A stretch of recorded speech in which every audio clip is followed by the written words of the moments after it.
So I'm Laura. I recently graduated in July from the digital photography program here at SVA. And I'm honored to be able to introduce my good friend and mentor, Raymond McCrea Jones, this evening. Ray's a photographer and filmmaker represented by Redux Pictures down in Atlanta, Georgia. And he is not only a wonderful photographer, but a great storyteller. And this is a fact that I'm sure everyone will see through his work this evening, and especially in relation to his new book, which he'll be discussing and presenting this evening, which is entitled Birth of a Warrior, 10 Weeks in Basic Training. So I'm really excited for that. I just got to see it, the final copy, which is right here. So Ray has far too many awards and honors to go through in its entirety, and I can't remember them all, so I'm going to use this sheet of paper right now just to give you a brief introduction. He is an alum of the Hearst Journalism Awards and Eddie Adams Workshop. He studied at UNC, and he's a two-time nominee for PDN's 30 Emerging Photographers. He had his first photo book at 26 for Solo Show the same year, and his first job at the New York Times that same year. It's a good year. So he left in 2011 to go down to Georgia and joined Redux Pictures, and he's been working on the book since then, right? So it's a long time in the making.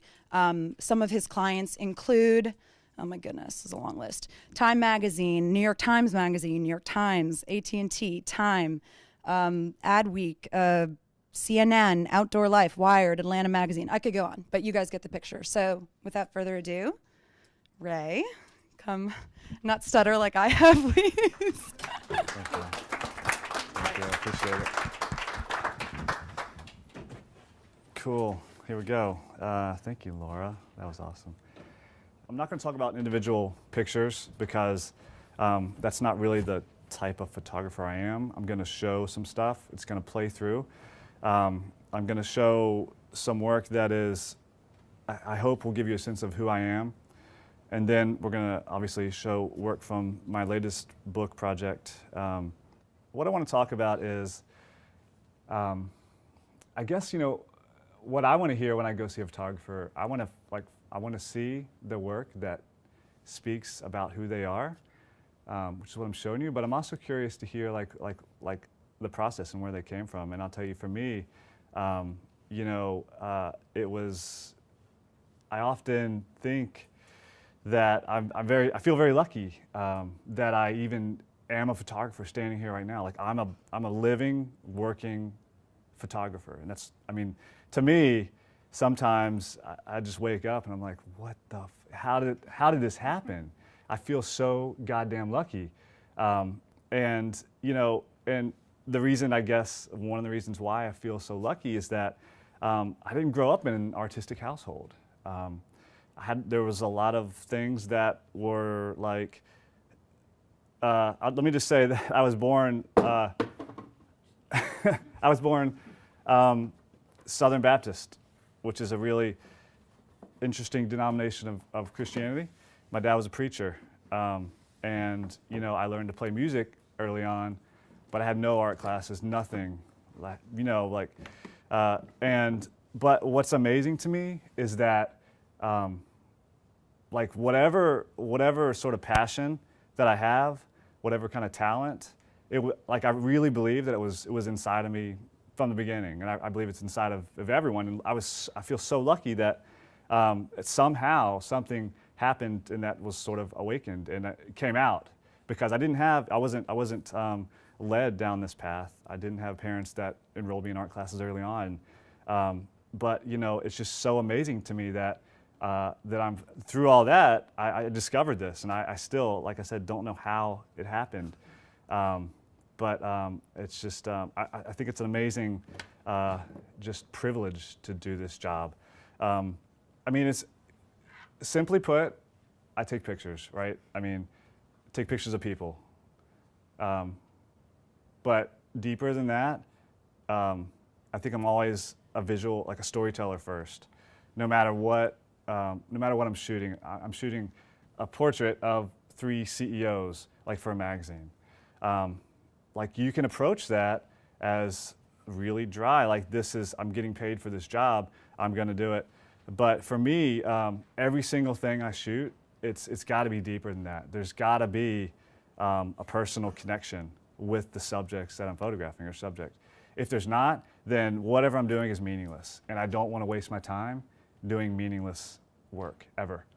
I don't care if it's advertising, if it's reportage, anything. It's got to have like a soul, and that's what I challenge myself to do with every shoot, because as a working photographer, the assignments you get a lot of times aren't like what you want to be shooting,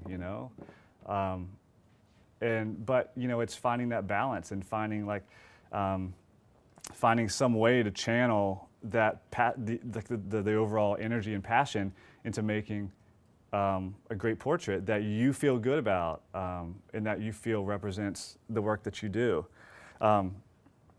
I shoot a lot of really different types of things, and I think to some degree, some would say that you really need to be, like, I hear this a lot kind of now from like art buyers and like blog posts saying, you've got to be, like, talking to students, like, you've got to be the photographer for something. Like, you've got to be the something photographer, like, you have to be known. And I'm not saying that that's not a way to do it, but for me, like, I'm just so curious that I could never focus on one.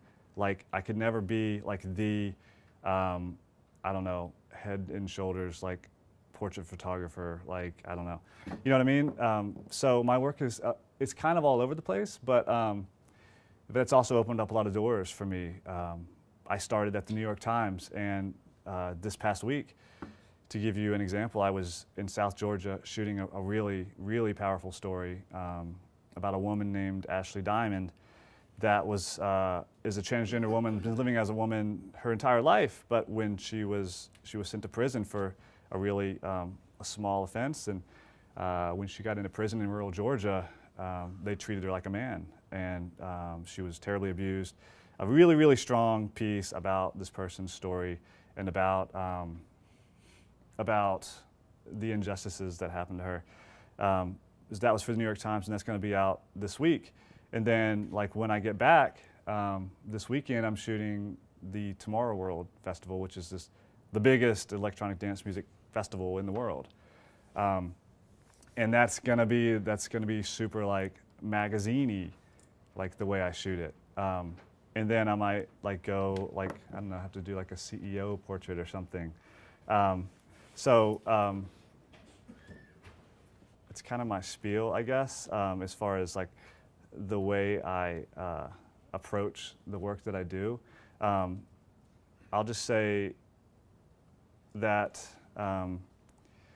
the three biggest influences for me as photographers are Arnold Newman, Richard Avedon, and Magnum, just all of Magnum.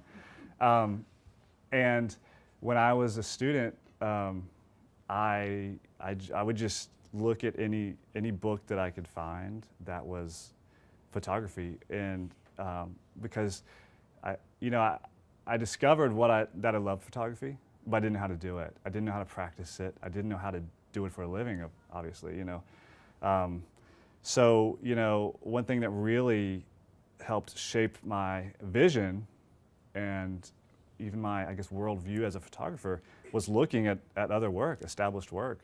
And, Arnold Newman's just exacting compositions, every single thing in his frame was just so geometrically perfect.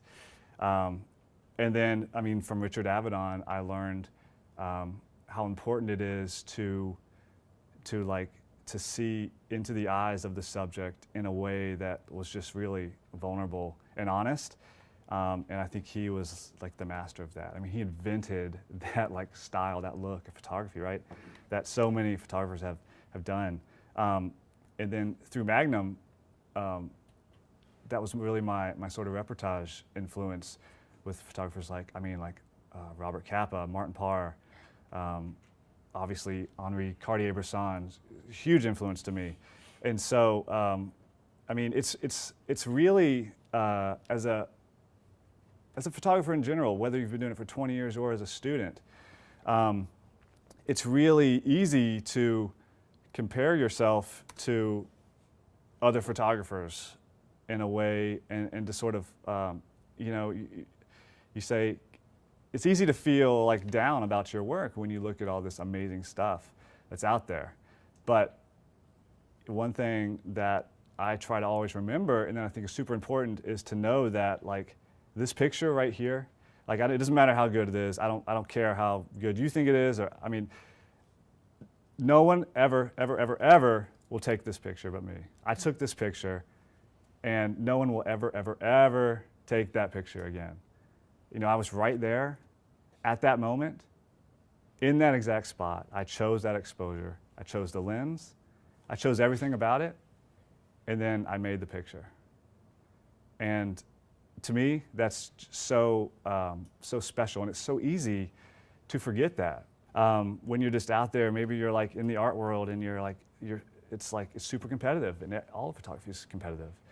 But if you can just focus on what you're doing, you know, at every moment, and try to be mindful of your motivations. I mean, it's something I talk about a lot, is being mindful of like your motivations of why you're taking a picture.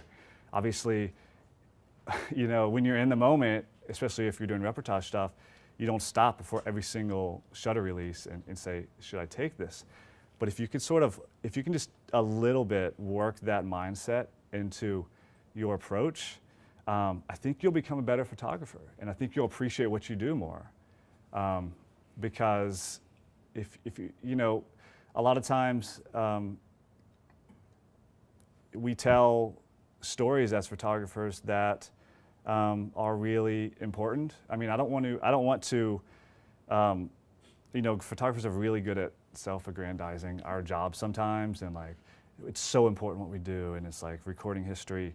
But let me just say that none of the pictures you take, like none of the stories you tell are gonna be possible, will ever be possible, without the graciousness of the subject you're photographing. You know what I mean? Like, if you're gonna sabotage someone walking down the street and get a picture, I mean, that's great if you're Ouija, or, you know, I mean, if that's your style, but like, if you're shooting portraits of people, if you're taking pictures of people, you know, you're only there for the time you have because they're allowing you to. You know, they're opening up to you. And, you know, it's not like, I'll use the story that I just shot for the New York Times. It was a really sensitive story about this woman who was abused in prison, like terribly bad, and like extremely scarred. And, you know, when someone like that agrees to share their story with you, I mean, I can't, it's just, to me, I mean, not every photographer thinks like I do, but it is just so incredibly important for me to do that justice, you know? And it's, yeah, I mean, and I'll also say that this doesn't just, it sounds like I'm talking about documentary photography, but I think it kind of goes for everything. If you really want to take your work to the next level, you've got to learn how to shoot portraits of people that feel honest and real. Even if it's a big production, you're setting it up, like you have to, I mean, it's not just you.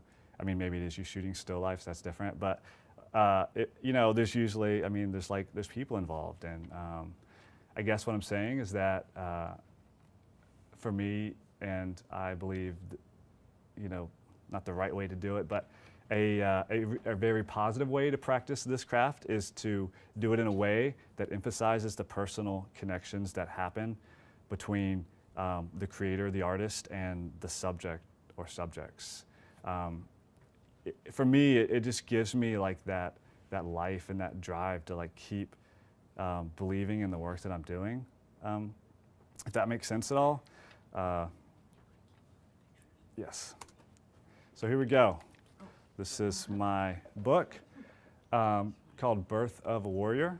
And this book, so as Laura said, I left New York like fall of 2011. And when I got down there, I had to start something. Like I had to I just have to always be like creating something. And I was sent down to this Army base called Fort Benning, massive, like thousands of acres Army base, on a really random commercial assignment. And as soon as I got on the base, I was immediately like visually just stimulated, and in a way that was just, it's like going to another country, or like if you've ever, as a photographer, if you've been to like South America for the first time, like you see things differently, right? And I believe my goal is to learn how to see that differently, like all the time, when I'm walking down my same street every day. So when I went on this base, I was like, wow, this is amazing. I've got to go back and do something. So I sort of developed this idea and a pitch, and I pitched it to a communications guy that I had worked with on this, commercial assignment. And this book is about a lot of things. I mean, it's superficially a very documentary projects. They look at these people becoming soldiers, but if you look like a little deeper and just sort of think about it, what the Army says they do is to take civilians and turn them into soldiers. This is our job, and it's like this military machine, right?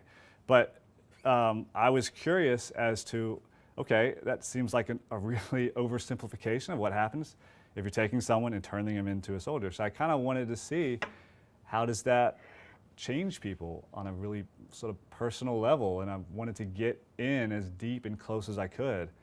And so I was embedded with one company of 162 men during basic training. And that, for me, was the best way to do it. I wanted to see, okay, I've never been to conflict zones as a photographer. I'm not a war photographer. I will never be. I don't want to be. But this kind of, like, we've seen all that, right, since the Vietnam War. Even before, I mean, we've all seen war photography, but I really wanted to look at, okay, where does it begin? I mean, where do these people come from? It's so easy to talk about, I mean, we do this all the time, and we hear it all the time, the military, like the military machine. It's easy to demonize the military, but in the end, what this book is really about, and this work is about for me, is just a sort of a reminder that things are always way more complicated than you think. The military is made up of like real people, like that guy and his story, and that woman and her story. And no matter how you feel about war or soldiers or any of that, like to be a more, I don't know, respectful, I guess, just person living, respecting what other people do and the choices they have to make. We have to recognize that, like, the military is made of real people, and they have stories that are just as important. So I spent 10 weeks doing this project, and so I drove back and forth from Atlanta like 3 or 4 days at a time, and photographed as much as I could. And this style of work, it was interesting because in an email recently, one of my reps at Redux, Ann Conover, said, I was CC'd on this email, and she said, "This is Ray. He's a portrait photographer who does a lot of really great reportage for personal projects." And I was like, holy shit, I never even, like, that's exactly right. That's what I am. And that was amazing for me to realize. I don't really know why I just told you that, but I guess that kind of describes what I'm doing these days. But so I guess my point is that this project is very different than the way I would approach most long-term projects, in that usually to develop this sort of intimate personal connection with the subject, like I was talking about earlier, you have to spend the time. I'm not going to just walk up to someone's door, walk in their house and start shooting, pictures. You have to, like, a lot of it is sitting down and talking, and I try to really get invested in the story, the person, like the story I'm telling, the people's story. I really want to care about the story I'm telling in their life. But with this, it was such a huge challenge because the nature of this work is that I had to do exactly what I said I didn't want to do. It was basically show up on day one and start shooting. You know, because of what basic training is, I couldn't sit down and like, and pull this guy aside and be like, okay, let's talk for a couple hours, and you tell me, you know, where are you from? And oh yeah, like I really like video games too. And oh, I'm from Kansas. You're from Kansas? Like none of that bonding or any kind of connections happened. So this was a really hard story to sort of to navigate, because I didn't have what I needed from the photography that I usually do, which is that personal connection. So you know, it was a lot of I tried to, I mean, I definitely did my research, and I talked a lot with the drill sergeants, and I think that helped because they could actually talk to me. But the soldiers, you know, it's literally, it's 24/7, like all the time. And technically, another challenge from this project was that I was shooting like in really, really extreme conditions. So some of these field exercises that they do are 5 days long in the forest. And at 4 a.m., you know, in early 2013, it's like 40 degrees or something. And later in the day, or later in the 10 weeks, it's super hot. And I was shooting in the rain for like days on end sometimes. So that's just like a technical aside of executing a project. I mean, I went into this project knowing that it was going to be a book. Like I pitched it to the Army saying, I've got this idea, it's going to be a photo book, you know, and I didn't waver from that. And I think that helped helped me get the access that I needed. But that also, by setting that standard, I had that sort of self-imposed pressure to not fail. And I really, you know, when you do any kind of work, as an artist, any kind of artist, you're doing work and you're putting it out there. And I mean, that's always, I think, a very a vulnerable thing, whether it's like showing at a gallery or putting it in a book or having your pictures run in the New York Times. But that sort of pressure for me is a way to just like never get lazy with what I'm doing and to always try to be like on top of my game. So, I mean, I'm constantly studying like the work of other photographers. Redux Pictures has some of the best like reportage photographers working out there, and so I'm constantly exposed to their work. I look at, like I said, my three biggest influences are Arnold Newman, Richard Avedon, and Magnum. But they're like, I don't know, over the past, like, I mean, I've only been a photographer like, I guess I would say 10 years, but I feel like the level of stuff that people are doing is just so, for me, it's just really inspiring. And I think that with a story like this, I guess maybe one of the reasons why I choose to do more reportage style projects and for personal work is because those are more solitary. Like I'm working by myself. I don't have an assistant, or you know, I'm not on location with a PR handler or something, you know. And oftentimes I choose projects that are challenging for me, or challenge something inside of me, or maybe very like emotionally just challenging, you know. And I think that's a way that I guess through photography I'm trying to figure out I guess, I don't know, how to live, you know. Like some people, I don't know, look at birds or paint or read books. The only thing I know how to do is to make pictures, you know, and moving pictures or still pictures. Or, I mean, I would never walk outside and be like, man, I really want to just learn about the Army, so I'm gonna go down there and I'm gonna look at these, I'm gonna just explore. Like, having an excuse to tell a story through pictures has, I mean, I just can't imagine living without that, you know? And I hope that through this work,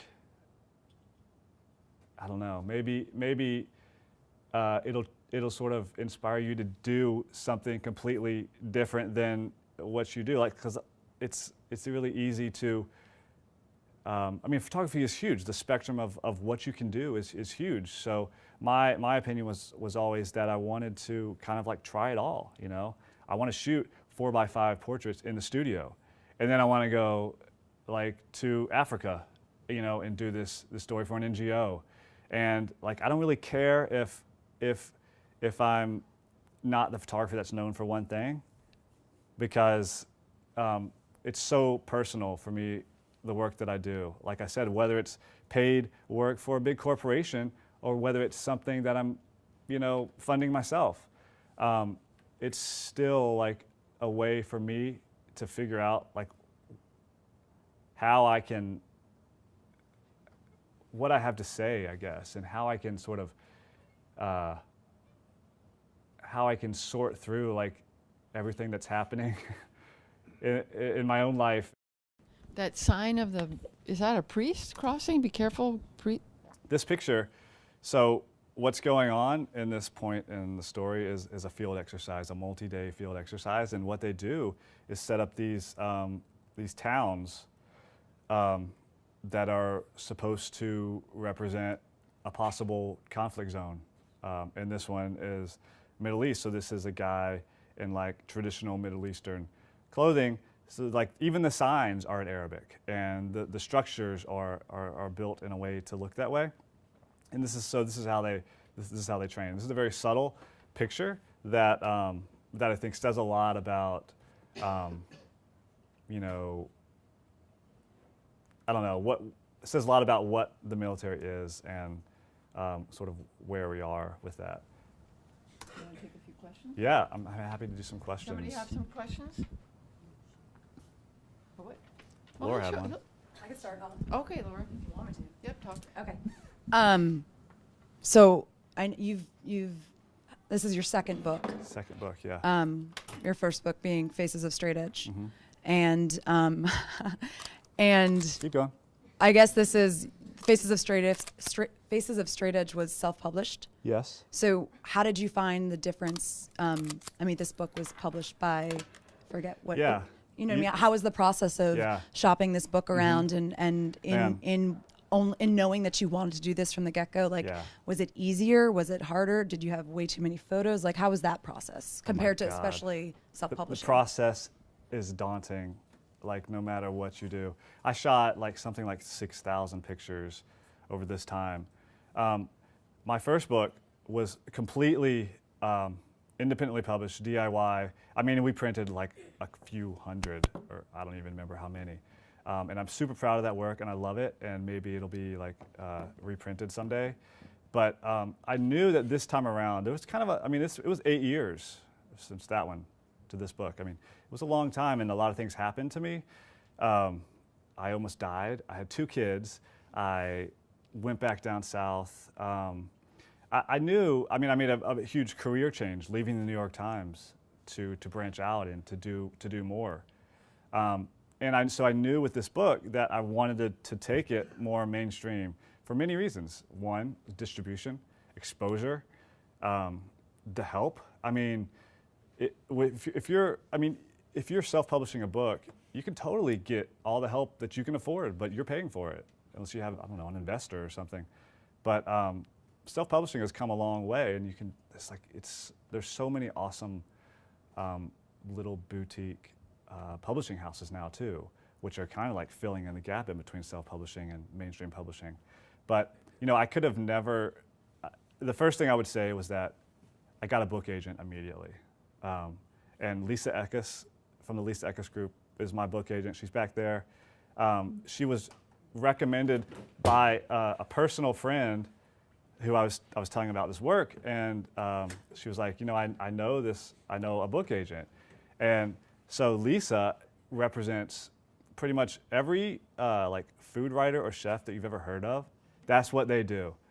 Like, she has sent me probably 30 like vegan cookbooks since we started working together. So she's like, if you say her name, like around food people or food writers, I guess.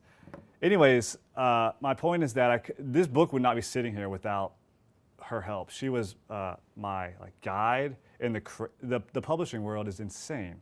It is insane, and there's so much the money issues, and just, I mean, I would never even know where to start getting my work in front of buyers at publishing houses without an agent. I mean, it's really, it can be done for sure. I mean, we have, in the photography world, we have very, there's specific houses like Aperture and all these amazing publishers. But, she really helped me navigate the process of, writing the pitches. And I mean, it's like a 2-year process, doing a book.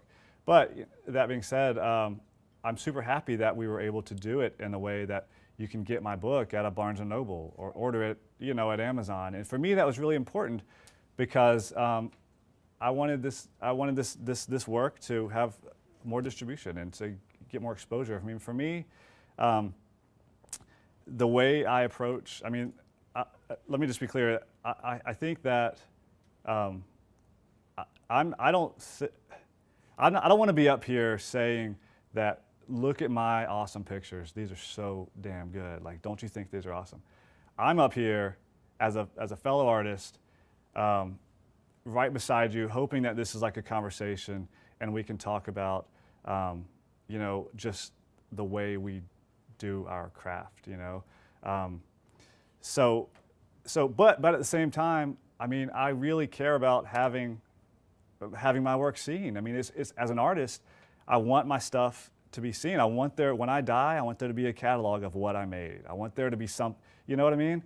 Like, I'm very competitive by nature. I want to be good. I want to be better. But at the same time, this is what I made, these pictures. I hope you like them. If you don't, maybe next time you will. I'm going to keep just doing stuff. You know what I mean? This is what I've done. And I'm putting it out there. And so having a book just with the broadest reach that I could, that was my way of doing it, And I think also just the added pressure of knowing that it's going to be massively produced and out there, just like I said, kind of helps me just always push myself and not get lazy. You were talking about that you like to photograph a wide variety of subjects, and it's kind of not on your mind to keep your work cohesive. And I was wondering if over time your work kind of naturally becomes cohesive in some way, like with, details or the way that you shoot. Yeah. And then also, are there challenges in being someone that likes to shoot a wide variety of things? Because you're right, you do hear that a lot, like, oh, you got to be cohesive in a certain way. So I'm just wondering what that's like. It's a tricky thing because I think certainly as an artist, you want to have, I mean, I guess kind of like part of the point of being an artist is having a vision and a voice and saying something. And if that vision is not identified to your name, then what's the point? So, I think that I am striving for some kind of cohesiveness over the larger body of work, even though, technically on the surface, it's a portrait and then a landscape and then a studio lit portrait. I definitely want there to be some sense of authorship on this larger body of work. To the second question of the challenges, I think it's, I'm thinking of a photographer named Dan Winters, who is so much more than a photographer. If you don't know who he is, I mean, he's kind of like, when I discovered him, I was like, oh my God, there's another, I'm not in any way comparing myself to him, but there's another artist out there who does lots of different things, and he's incredibly good at illustrations. And he can take the best, emotional, moody portrait of a really, really, really famous person at the same time. I mean, he's just he's unbelievable. So my inspiration is looking at someone like that and seeing that he's found a way to be recognized as one of the best editorial photographers out there today. And he's always done whatever he's wanted to do. He's a true artist in that he just channels that creativity into something new all the time. So, you know, it's definitely the harder route to take if your end goal is being super, super successful as a photographer at, you know, I don't know. But, you know, for me, it's not what it's about. It's fine if that's what it's about for you. I definitely wouldn't judge someone who is just completely like business focused, artist, creator, photographer. But for me, you know, that's not the end goal. The end goal, like I said, is that what I do is very, very personal for me. And this is just as much about me, like producing something that sort of informs my worldview and makes me better as it is getting paid. All right, so I have a question. Because normally a lot of photographers don't really talk about this. So my question to you is, I know you used to do like kind of editorial photography for Time and everything else, and now you switched over to this. As far as like when you're in the field now to compare when you were in the field before, how does your equipment or gear changes? Like with a project like this, what do you take with you? I know you don't want to carry a lot of stuff as opposed to before. Yeah, I was talking with Laura about this just before. When I started studying photography, I went to this really small, like, two-year technical school in like in the middle of nowhere, North Carolina, and you had to have, like, every student had to have like a medium format film camera, like on day one, and that's where we started from. Everyone learned how to color print and color process and everything. And so I got this really good technical background, and then I added photojournalism to that when I started shooting for newspapers and the New York Times. And so, you know, and I'm always trying to, I guess, better my sort of toolkit. You know, if I have a slow week or like even a slow month, I'm gonna be setting up shoots for myself to do if it's in my backyard, if it's in my driveway. I'm gonna take all the lights I have and like try to do a lighting setup that I saw, I don't know, Dan Winters or Nadav Kander or someone do, you know. So for a shoot like this, I mean, I guess to answer your question is, I've just learned to be very versatile with the different types of stuff that I can pick up a digital Hasselblad and shoot pictures in the studio or the field, or I can shoot with my Leica M6, and so for me it's really important to like kind of be very well-rounded with different stuff because you know, I guess it's kind of out of fear. Like you get a call for a job and you need to, I don't know, you need to do, it's a little bit specialty and you need to get this kind of camera. Like I would like to already know a little bit about how to do that. For this particular project, I always shoot pretty light anyways, but I had one bag. It's like a 15-year-old Donkey canvas shoulder bag. 2, 3 lenses and a 5D Mark III, or like 2 5D Mark IIIs. I keep like spare stuff in my trunk, like in my car, you know, if something breaks. But yeah, I mean, a couple of my favorite lenses for the techie geeks like me. I shoot Canon, so for like this stuff, the 135 f2 is like one of the most beautiful lenses in my opinion. I love the 35 1.4. And then, so I shoot like really light, and I don't carry around like the big 70 to 200 zooms, and just because it's just too much, and those lenses are white. And why is it white? So yeah, you know, I am definitely kind of like techie and nerdy. So like I have this Sony has really stepped up their shit lately, right? And so I have the A7R Mark II coming as a loaner to try out because like I may be jumping ship from Canon if, you know, I don't know. So you like basically you prefer. Sorry. So you prefer primes over zooms, especially for like projects like this. Almost always, yeah. Almost If always, I'm yeah. shooting, sometimes for video, zooms are more practical. If you're in the field shooting video, you know, like being able to zoom to a different focal length instead of Because the 70 to change the 200 lens. is like the best Canon. Yeah, I mean it's great, but you know it's really really heavy. It's big, it's white again.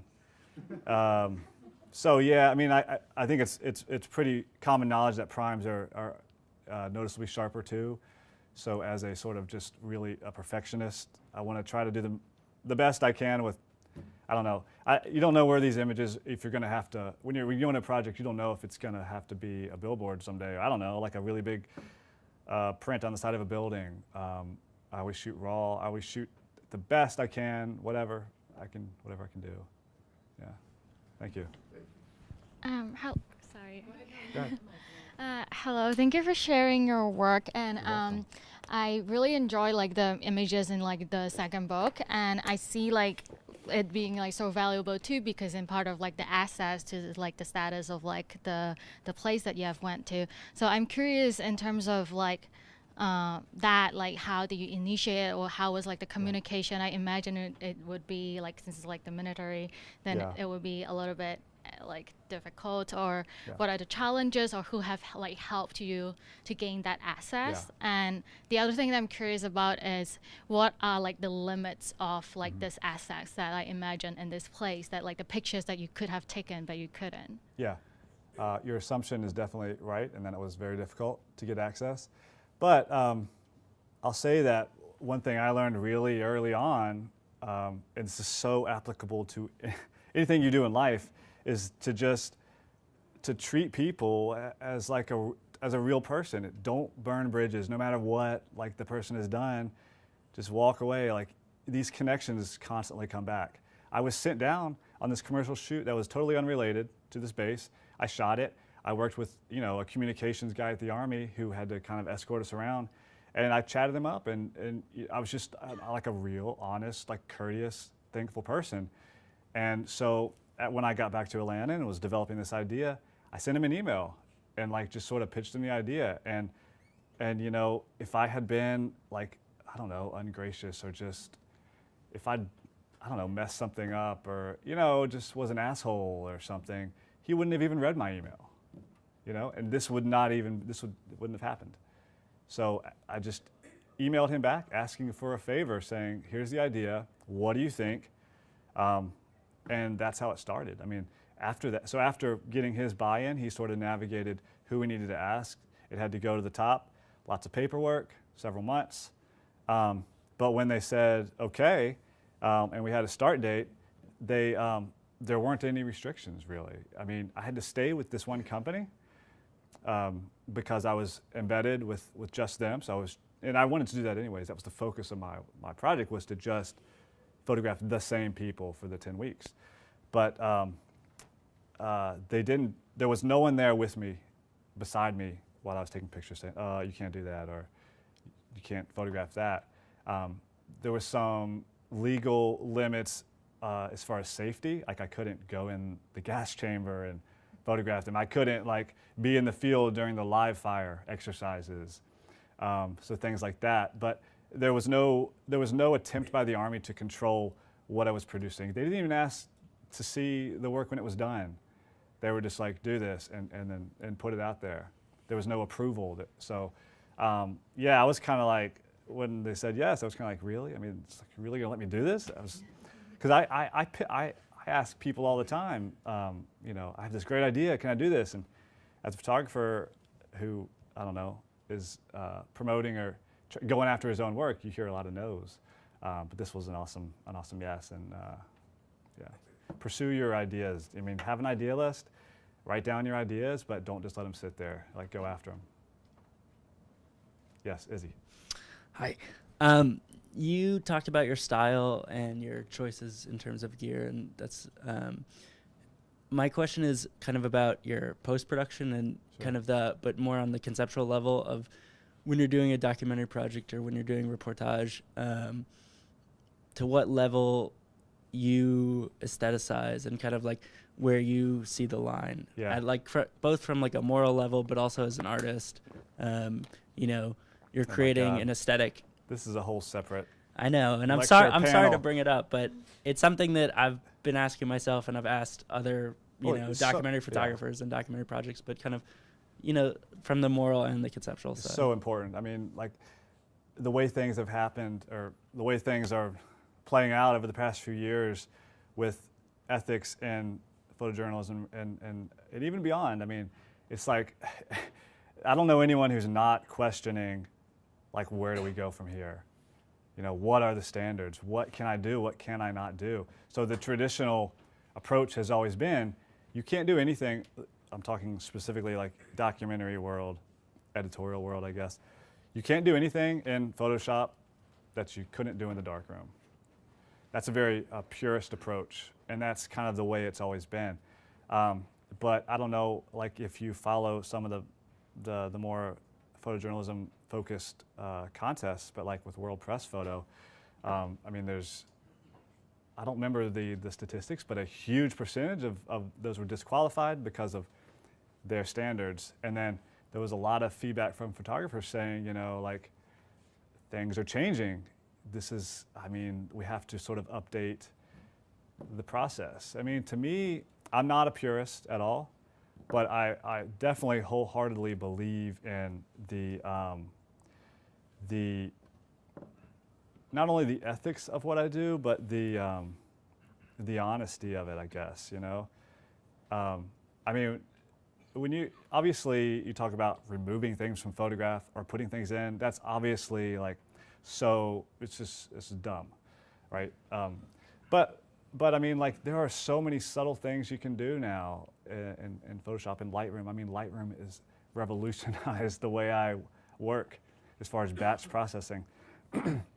But I mean, this picture right here looks almost identical to how it did in the camera. I mean, I really save the retouching to the stuff that's not documentary, for the studio portraits, you know, or something that's more illustrative. Like, in my opinion, there's just no room for that in documentary reportage work.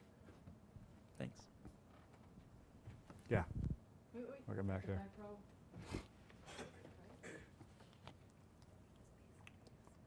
So my question was about the in-between process. He asked about the retouching the post, how far you go with that, especially towards your reportage work and your personal work. Yeah.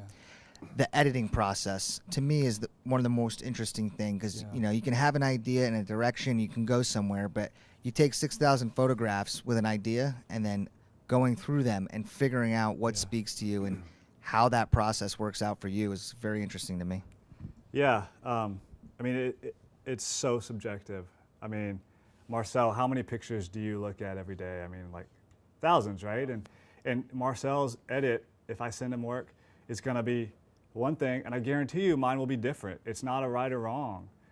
But when you talk about a personal project that you have control over, and that's what makes these projects so important and special, is that there isn't an end client. No one sent me to do this. No one asked me to do this. I wanted to do it. I'm doing it because I don't care if anyone ever sees it. I don't care if the book never comes out. I'm doing this because I want to. And so I definitely want to edit it in a way that says what communicates my vision and tells the story in a really honest way. So the editing is grueling on a project like this. I mean, thousands and thousands of pictures, and I get very easily overwhelmed. So what I did was, I think after every sort of shoot, like I said, I would go down for 3 or 4 days at a time and shoot, and I would try to edit that stuff right afterwards, right after I got back to Atlanta and dumped everything. And what I would do is go through and do what I call a first pass. And I use Lightroom for everything, for archiving, for processing, and I go through and first pass, 1 star. And I just at least get that done after each shoot. And that'll cut out, I don't know, at least 50% of the pictures, because with this style of work, on this moment, I probably shot, I don't know, 12 images of this. You choose the best one. But then I got a friend involved whose name is Brett Rogers. He's an editor at CNN, photo editor. And you know, he was really gracious with his time, and we spent many nights at my house with, once we got it down to like maybe like 600, we had just really, you know, photocopied proofs, just printouts on the floor, the table. And I think that's kind of, for me, an easier way to do it.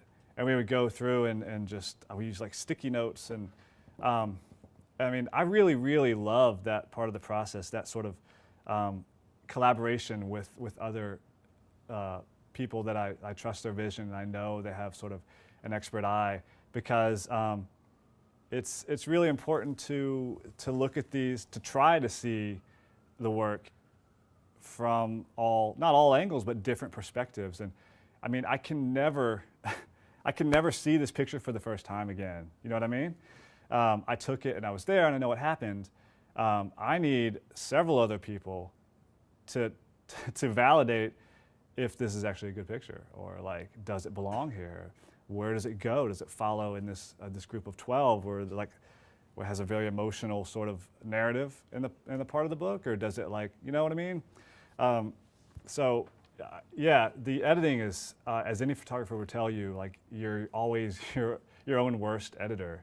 Editing your own work is like not really a great idea a lot of times. So I definitely lean on friends that I trust, just to say, you know, I'll send them like a folder of images. Like, I think for this work, I also sent stuff to my friend David Walter Banks, who's now in LA, and just said, you know, give me your best, whatever edit, choose your favorites. And then I really, really thrive on that sort of collaboration. Yeah. Yes. Yeah. To what extent, if any, do you incorporate text when you create a book like this? And if you did, how did you do that, and why did you do that? Sure. You know, I mean, this book has basically an introduction and captions.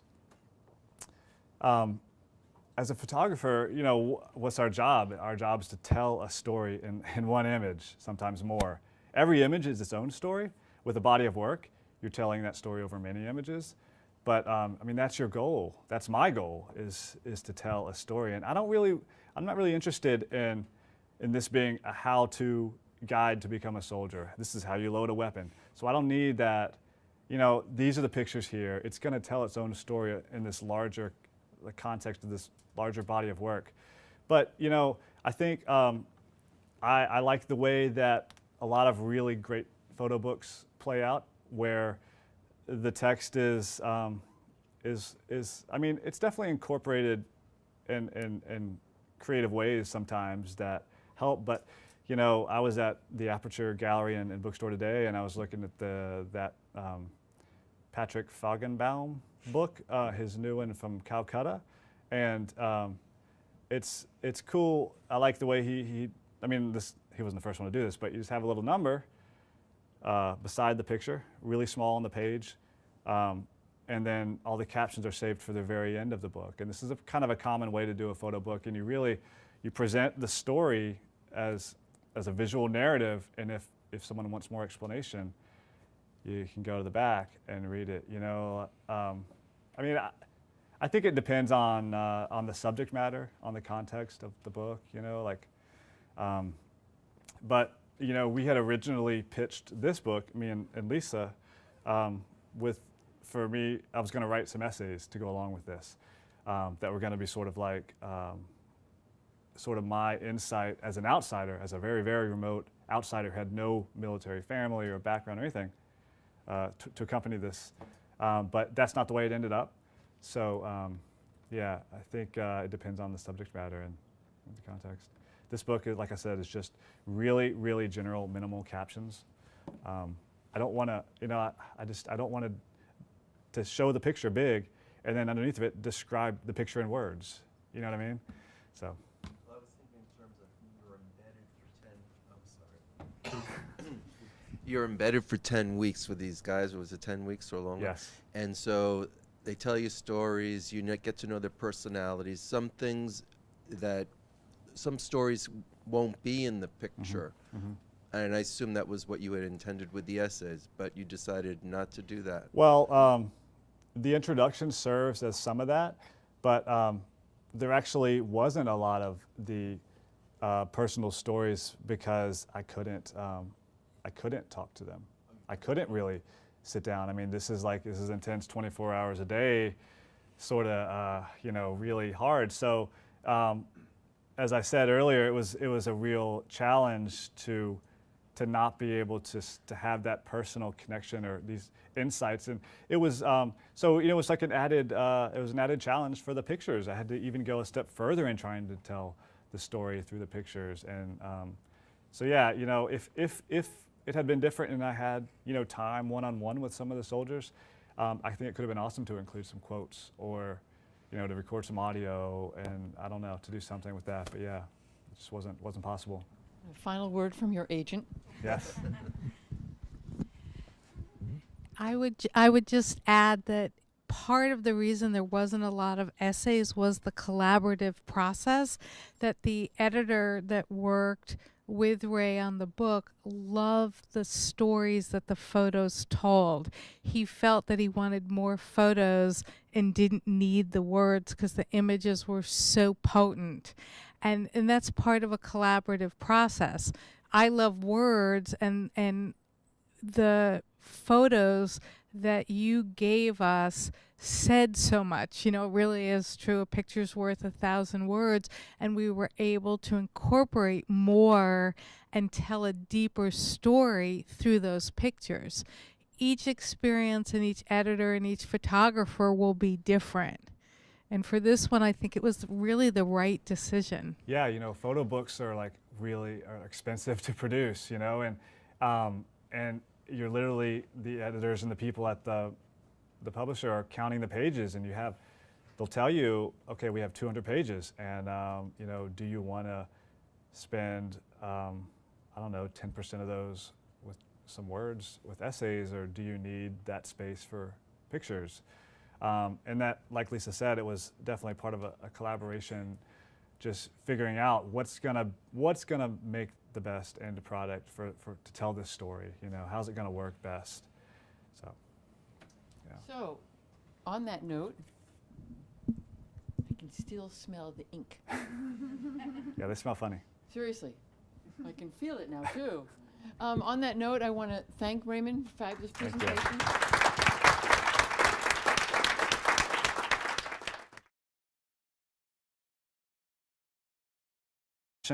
That I have, whatever kind of talent, I really believe that it was inside of me from the beginning, and I believe it's inside of everyone. And I feel so lucky that somehow something happened and that was sort of awakened and it came out, because I wasn't led down this path. I didn't have parents that enrolled me in art classes early on, but it's just so amazing to me that I'm through all that, I discovered this, and I still, like I said, don't know how it happened.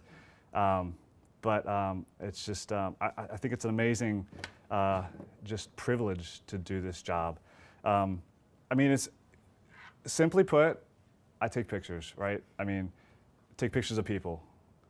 But deeper than that, I think I'm always a visual, like a storyteller first, no matter what I'm shooting. I'm shooting a portrait of 3 CEOs, for a magazine.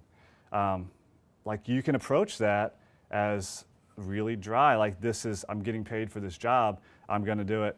But for me, every single thing I shoot, it's gotta be deeper than that. There's gotta be a personal connection with the subjects that I'm photographing or subject. If there's not, then whatever I'm doing is meaningless, and I don't wanna waste my time doing meaningless work, ever.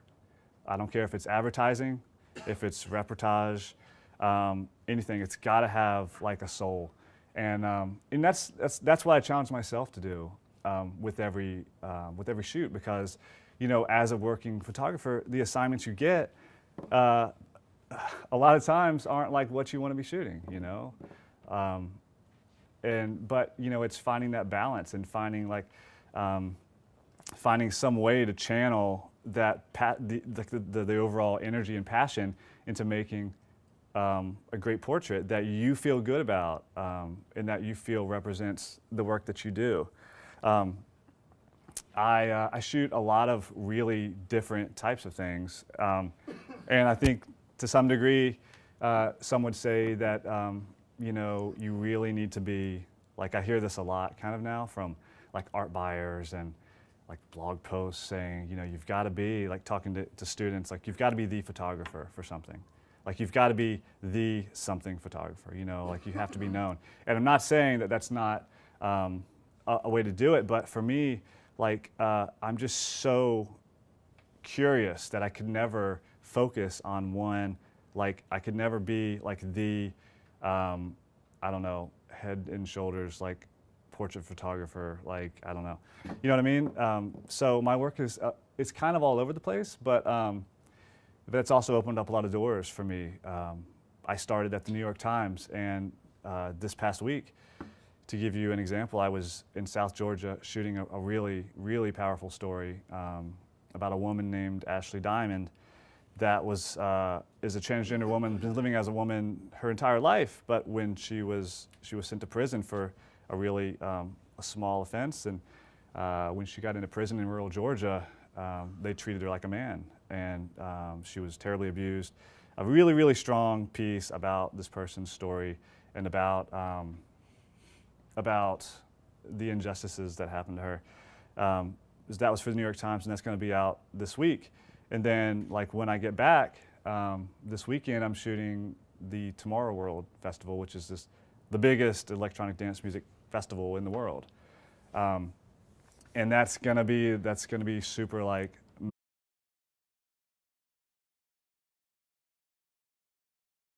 So I'm Laura. I recently graduated in July from the digital photography program here at SVA, and I'm honored to be able to introduce my good friend and mentor, Raymond McCrea Jones, this evening.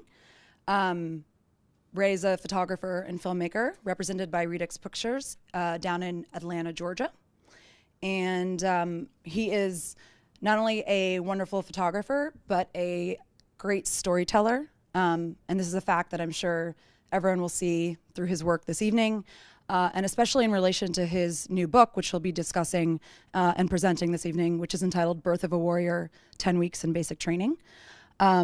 So I'm really excited for that. I just got to see it, the final copy, which is right here. So Ray has far too many awards and honors to go through in its entirety, and I can't remember them all, so I'm going to use this sheet of paper right now just to give you a brief introduction. He is an alum of the Hearst Journalism Awards and Eddie Adams Workshop. He studied at UNC, and he's a 2-time nominee for PDN's 30 Emerging Photographers. He had his first photo book at 26 for Solo Show the same year, and his first job at the New York Times that same year. It's a good year. So he left in 2011 to go down to Georgia and joined Redux Pictures, and he's been working on the book since then, right? So it's a long time in the making. Some of his clients include, oh my goodness, this is a long list. Time Magazine, New York Times Magazine, New York Times, AT&T, Time, Adweek, CNN, Outdoor Life, Wired, Atlanta Magazine. I could go on, but you guys get the picture. So without further ado, Ray, come, not stutter like I have, please. Thank you. Thank you. I appreciate it.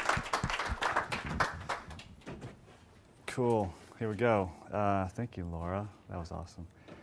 I'm not going to talk about individual pictures because that's not really the type of photographer I am. I'm going to show some stuff. It's going to play through. I'm going to show some work that is, I hope will give you a sense of who I am. And then we're going to obviously show work from my latest book project. What I want to talk about is, I guess, you know, what I want to hear when I go see a photographer, I want to see the work that speaks about who they are, which is what I'm showing you. But I'm also curious to hear like the process and where they came from. And I'll tell you, for me, you know, I often think that I feel very lucky that I even am a photographer standing here right now. Like I'm a living, working photographer, and that's, I mean, to me, sometimes I just wake up and I'm like, what the, how did this happen? I feel so goddamn lucky, and you know, and the reason, I guess, one of the reasons why I feel so lucky is that I didn't grow up in an artistic household. There was a lot of things that were like, let me just say that I was born, Southern Baptist, which is a really interesting denomination of Christianity. My dad was a preacher, and you know, I learned to play music early on, but I had no art classes, nothing, like, you know, like, but what's amazing to me is that, like whatever sort of passion, magazine-y, like the way I shoot it, and then I might like go like, I don't know, have to do like a CEO portrait or something. It's kind of my spiel, I guess, as far as like the way I approach the work that I do. I'll just say that the three biggest influences for me as photographers are Arnold Newman, Richard Avedon, and Magnum, just all of Magnum.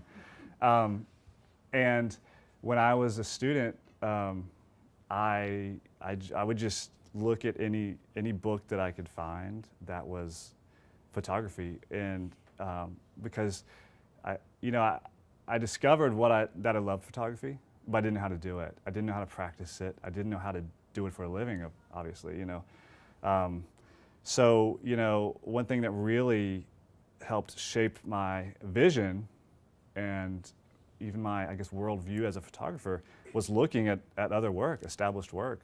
And, you know, Arnold Newman's just exacting compositions, every single thing in his frame was just so geometrically perfect. And then, I mean, from Richard Avedon, I learned how important it is to see into the eyes of the subject in a way that was just really vulnerable and honest. And I think he was like the master of that. I mean, he invented that like style, that look of photography, right? That so many photographers have done. And then through Magnum, that was really my sort of reportage influence with photography.